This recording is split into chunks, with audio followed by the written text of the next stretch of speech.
Salut tout le monde, j'espère que vous allez bien les amis. On est parti en cette fin d'après-midi pour un petit débrief de cette 9e journée de Liga. Le Real reprend les commandes du championnat puisque un petit peu plus tôt dans l'après-midi, Gérone s'était imposé 1-0 du côté de Cadix et Gérone avait donc repris provisoirement la tête du championnat.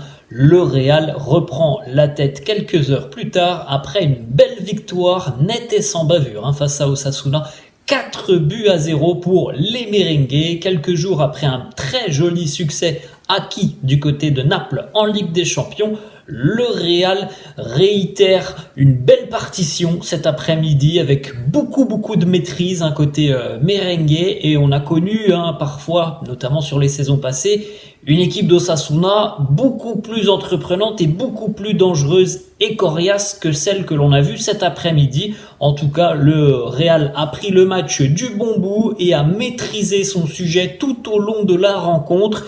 Très rares sont les situations offensives chaudes sur le but de Kepa. Il y a eu une grosse domination de la part des merengues tout au long de cette rencontre où on n'a pas eu un rythme endiablé, mais on a eu véritablement une maîtrise et une pleine confiance de la part des merengues. Succès donc 4-0. Une nouvelle fois, Jude Bellingham a été rayonnant, il est de nouveau élu homme du match de cette rencontre. Un doublé pour Bellingham encore une fois cet après-midi, mais où s'arrêtera-t-il on peut se poser la question tellement Jude Bellingham est impressionnant depuis son arrivée au Real. Donc doublé pour Bellingham, un but pour Vinicius et un but aussi pour Rossellou qui aurait même pu inscrire un doublé puisqu'en toute fin de rencontre, à la 84e, Rossellou a eu l'opportunité d'inscrire un doublé sur penalty. Bon, voilà, on va pas lui en vouloir, il avait marqué un petit peu plus tôt dans cette rencontre, il y avait déjà 4-0, donc voilà, c'est un penalty qui n'a pas forcément grande incidence parce que le boulot avait été plutôt bien réalisé par les merengues auparavant.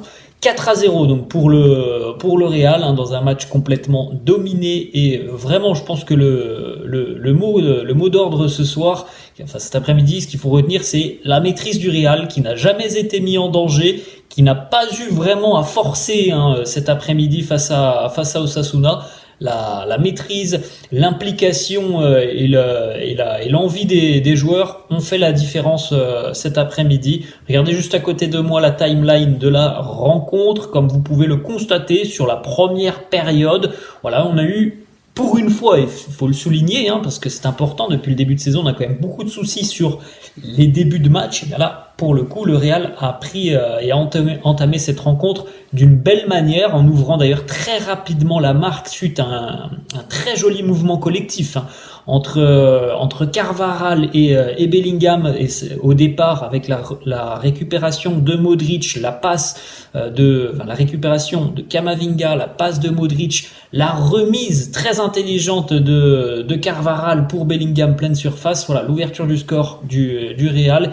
Et puis ensuite, ça a été une première mi-temps où on n'a pas eu beaucoup d'occasions côté merengue. Ça s'est vraiment accéléré sur la seconde mi-temps parce que l'on a vu aussi une équipe d'Osasuna qui a très rapidement lâché prise en seconde mi-temps dès lors qu'il y a eu 2 buts à 0 donc en tout début de seconde mi-temps, puisqu'à la 55e Bellingham inscrivait déjà le deuxième but du Real. Et bien il y a eu encore beaucoup plus d'espace après ce 2 buts à 0 et la fin de match, la dernière demi-heure de cette rencontre a été véritablement à sens unique.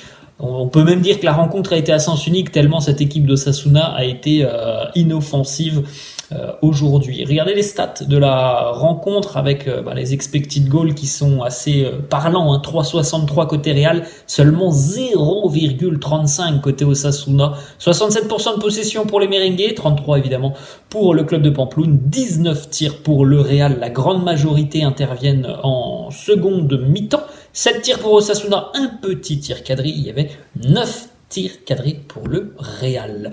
On va continuer donc les amis évidemment avec la compo d'équipe de Carlo Ancelotti, puisque Nacho étant suspendu, David Alaba n'étant pas apte pour cette rencontre, eh bien on a dû un petit peu innover du côté de Carlo. On n'a pas choisi d'utiliser un jeune joueur de la Castilla. On a décidé d'utiliser Aurélien Tchouaméni en tant que défenseur central. Donc on retrouvait Kepa dans les buts, Tchouaméni défense centrale accompagné de Rudiger, Carvajal à droite, Ferland Mendy à gauche, Camavinga au milieu de terrain accompagné de Modric et Valverde, un petit peu plus haut évidemment en pointe haute de ce milieu Bellingham, et donc en attaque le duo Vinicius Rossellou, une nouvelle fois donc Rodrigo sur le banc, tout comme par exemple aussi Fran Garcia. Pour Kepa, ce fut un match plutôt tranquille, hein. On a vu les statistiques, un tir cadré, donc évidemment il n'y a pas eu grand chose à faire pour le portier espagnol, qui a été assez bon sur sa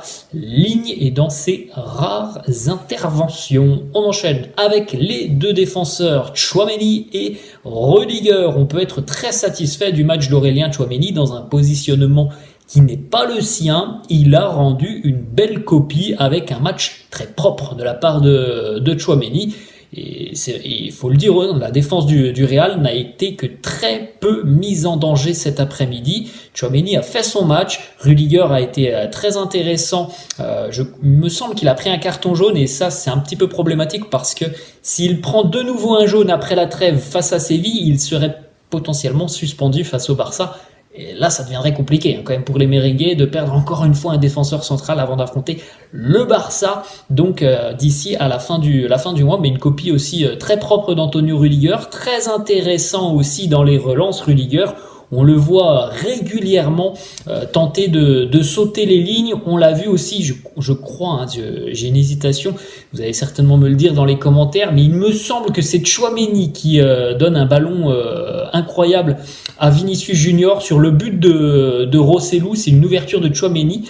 Mais on a vu aussi beaucoup Antonio Rudiger réaliser ce genre d'ouverture dans le dos de la défense, et notamment en première période, il y a eu un ballon magnifique donné à Rossellou. Alors Rossellou a raté son contrôle, sinon il arrivait en 1 contre 1 face au gardien d'Osasuna. Donc voilà, défensivement, on n'a rien à leur reprocher, et en plus de ça, ils apportent des solutions et diverses options offensivement, avec notamment ces ballons en profondeur. On enchaîne avec les deux latéraux, un match très sérieux, très propre de Ferland Mendy, qui n'a rien laissé passer sur son côté, qui n'a pas été beaucoup en vue offensivement, mais il n'y avait pas non plus besoin d'apporter autant offensivement, parce qu'il y avait quand même une grande maîtrise dans cette rencontre.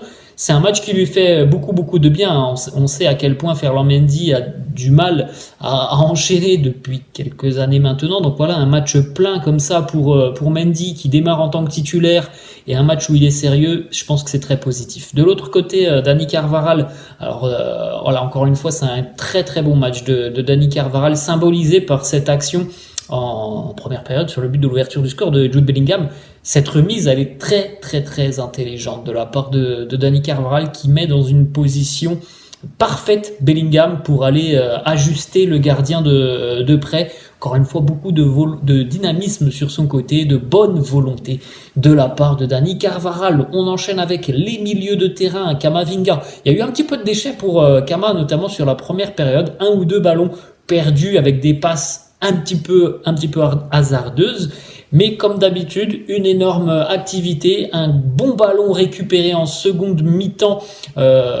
Ensuite, c'est Fede Valverde qui va réaliser une très belle ouverture pour Vinicius. Donc voilà, il y a une belle activité avec pas mal de récupérations, notamment sur la seconde mi-temps, des récupérations qui ont permis d'accélérer le jeu. Fede Valverde, justement, un très bon match pour la part de la part de Fede. Buteur, non, parce que le but ne lui a pas été accordé en milieu de semaine, mais en tout cas, Fede, cet après-midi, il a délivré 2 passes décisives pour ses petits coéquipiers, une pour Bellingham et donc une pour Vinicius, avec encore une fois des interventions défensives, un repli très important défensivement, un bon match de la part de Fede.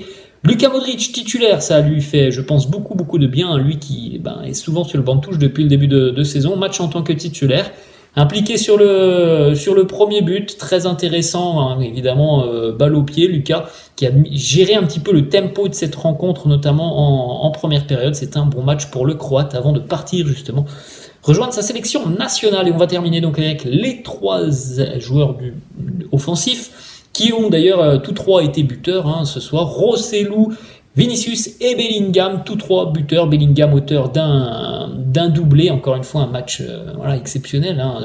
Il rayonne techniquement, il est très largement au-dessus de la moyenne. Il est en pleine confiance, on le voit dans tout ce qu'il tente, dans tout ce qu'il réussit. Et le premier but aussi est un but assez intéressant de la part de Bellingham. On le voit souvent depuis le début de saison marqué en une touche. C'est souvent des buts, voilà, il est là au bon endroit au bon moment.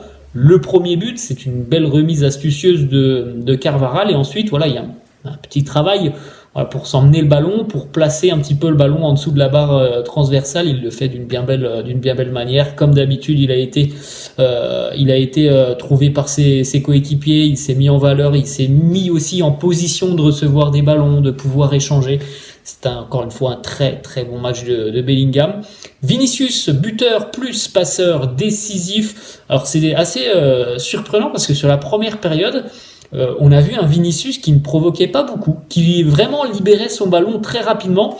Ce sont des choses que l'on ne voit que très rarement chez Vinicius. On sait qu'il a tendance à provoquer beaucoup, à pas toujours lâcher son ballon. Bah, sur la première période, c'était assez bluffant parce que voilà, il allait très très peu provoquer. Il jouait beaucoup avec ses coéquipiers. Alors je ne sais pas s'il y a eu une consigne particulière. En tout cas, c'était un jeu très simpliste de Vini sur la première période.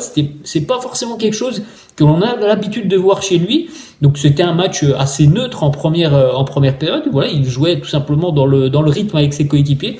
Sur la seconde mi-temps, beaucoup plus d'espace. Un très joli but évidemment avec toute la profondeur qu'il a pu prendre, et puis le but qu'il offre à Rossellou, le contrôle orienté. Il me semble, comme je vous ai dit tout à l'heure, que c'est une ouverture de Tchouaméni, le contrôle orienté, il va se retourner, donner ce petit ballon à Rossellou, c'est magnifique ce qu'a fait Vini. Et puis Rossellou que l'on trouve de plus en plus, qui a de nouveau marqué, 3e match consécutif en Liga où il marque un but, qui aurait même pu mettre un doublé. On le trouve de plus en plus, parfois il vient un petit peu aussi dézonner, participer un petit peu plus au jeu, donc être un petit peu plus impliqué, et ça c'est très appréciable pour le Real. Voilà les amis, la fin de cette vidéo, j'espère que ça vous a plu. Une belle victoire pour les Merengues, 4-0. Maintenant place à la trêve internationale, la dernière avant quelques mois, donc dans 15 jours on repartira évidemment avec un match important du côté du Sanchez Pizjuán de Séville. En tout cas le Real part en vacances sur une belle prestation cet après-midi. Voilà les amis, la fin, je vous laisse, je vous dis à la prochaine, ciao.